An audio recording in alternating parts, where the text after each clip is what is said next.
আমি প্রদেশ কংগ্রেস সভাপতির পদ থেকে আজকে পদত্যাগ করেছি এবং একটু আগে আমার পদত্যাগপত্র আমাদের মাননীয় কংগ্রেসের সভানেত্রী সোনিয়া গান্ধী এবং রাহুল গান্ধীজির কাছে আমি পাঠিয়ে দিয়েছি।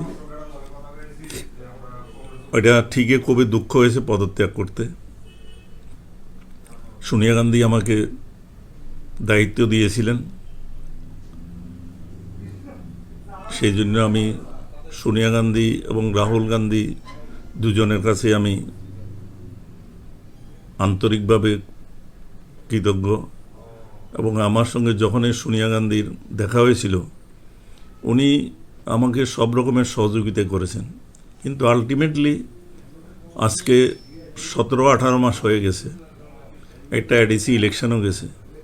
আমি বারবারই বলেছি এই যে পিসিসি, এটা বিরোধী সিনহা যখন কংগ্রেস সভাপতি ছিলেন তখনকার পিসিসি 2016 সালে, তারপর বিরোধী সিনহাকে সরিয়ে দেওয়া হলো, প্রদ্যুৎ কিশোর দেববর্মন, মহারাজ প্রদ্যুৎ কিশোর দেববর্মনকে ত্রিপুরা প্রদেশ কংগ্রেসের সভাপতি করা হলো।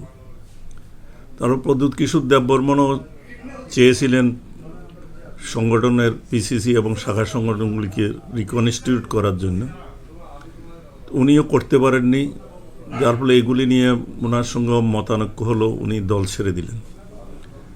তারপরে আমি কোনোদিন ভাবিনি আমাকে প্রদেশ কংগ্রেসের সভাপতি করা হবে, আমি কোনোদিন কারো কাছে ইচ্ছাও প্রকাশ করিনি। সেই জন্য আমি যখন সভাপতি হলাম কাজ করার চেষ্টা করেছি, কৃতজ্ঞ আমি। কিন্তু পিসিসি, ডিসিসি, ফ্রন্টাল এগুলি ইদানিংকালে আপনারা জানেন 2016 সালের পর থেকে আরও অনেক পরিবর্তন, অনেকে বিভিন্ন দল ভাঙ্গাভাঙ্গি হয়েছে। তবে কংগ্রেস দলে প্রচুর নতুন লোক, শিক্ষিত যুবক কংগ্রেসে এসছে। ইন্ডিজিনিয়াস শিক্ষিত যুবকেরা তো হিউজ পরিমাণে এসছে। আমি চেয়েছিলাম এদেরকে কাজে লাগাতে, কিন্তু কাজে লাগাতে গেলে ওদেরকে সম্মান দিতে হয়। সম্মান দেওয়ার স্থান হলো পিসিসি, ডিসিসি, বিসিসি, ফ্রন্টালস, ডিপার্টমেন্টস। সেগুলিকে আমি চেষ্টা করেছি, সেগুলিকে আমি পুনর্গঠন করার দরকার বলে আমি জানিয়েছি, কিন্তু সেটা আমি করতে পারিনি।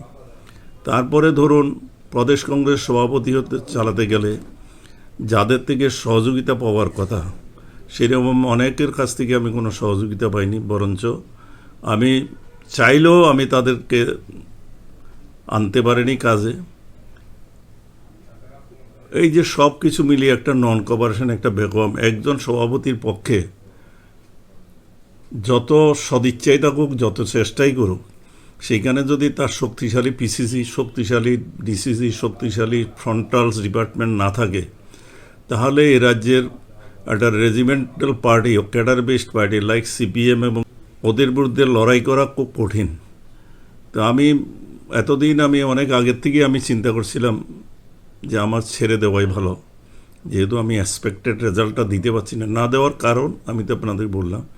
তো আমি কাউকে ব্লেম না দিয়ে আমি আগের থেকে চেষ্টা করেছিলাম, অনেকবার মনস্থির করেছিলাম, কিন্তু কর্মীদের দিকে তাকিয়ে সেটা আমি করতে পারিনি।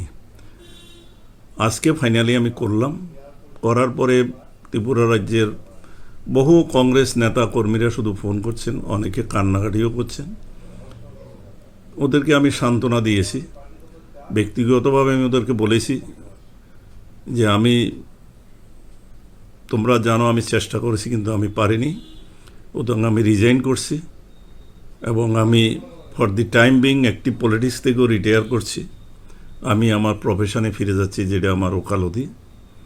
সুতরাং এবং সবাইকে আমার আন্তরিক কৃতজ্ঞতা এবং ধন্যবাদ জানিয়েছি, এবং সোনিয়া গান্ধী, রাহুল গান্ধীকেও আমি এই যে সুযোগটা আমাকে দিয়েছিল কংগ্রেস দলের হয়ে, সভাপতি হয়ে কাজ করার জন্য, তার জন্য আমি তাদের প্রতি কৃতজ্ঞতা জানিয়ে আজকে পদত্যাগপত্র পাঠিয়ে দিয়েছি।